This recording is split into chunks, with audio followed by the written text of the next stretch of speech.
ஏண்டி சுருளியே, நாளைக்கு உங்க ஆத்தாளுக்கு ஆப்ரேஷனு. எங்களுக்கு இருக்கிற பையன் கூட உனக்கு இல்ல. ஒத்தப்பட்ட அழுக வராம ஓம்பாட்டில் உட்காந்து அவுக்க தச்சு கொடுத்துருக்கிறவ.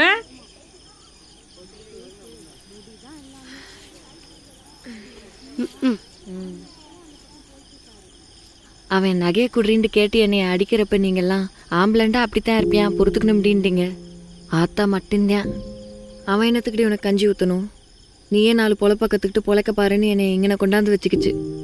ஆத்தா அது சௌரியமாக இருக்கே, என்னை இங்கனை வச்சு வேலை வாங்கி பாடா படுத்துதுன்னு ஊர்க்காரங்க எல்லாம் நினச்சி இருக்காங்க. ஆனால் நெசத்துக்கு ஆத்தா எனக்கு 6 துணையும் இல்லைண்டாலும் ஒரு பொம்பளை தனியாக தைரியமாக எப்படி பொழைக்கணும்னு பழக்கிக்கிருக்கு. இன்னைக்கு என் கையில் ஒரு பொழப்பு இருக்கு. என் மயனை நான் கரை சேர்த்துட்டு கௌரவமாக வாழ்ந்துடுவேன். எனக்கு தைரியம் இருக்கு. இப்போ மட்டும் நான் அழுதேன்.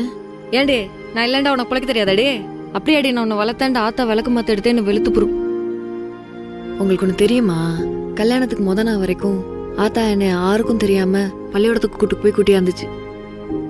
டீச்சர் அம்மா கூட கேட்டுச்சு, பரிசும் போட்ட பிறகு பரீட்சைக்கு வர முடியாத பிள்ளை என்னத்துக்கு கூட்டியாருங்கண்டு. அதுக்கு ஆத்தா சொல்லுச்சு, ஏதோ 2 எழுத்து சேர்த்து கற்றுக்கிட்டா, ஒரு 4 கணக்கு புதுசாக போட கற்றுக்கிட்டான்டா, என்னைக்காவது கை கொடுக்கும்ல அப்படின்ட்டுச்சு. அது சொல்லுது, என் மயங்க மட்டும் விட்டாங்கண்டா என் மருமகளும் கூட்டியாருவேன் பள்ளியோடத்துக்குண்டுச்சு.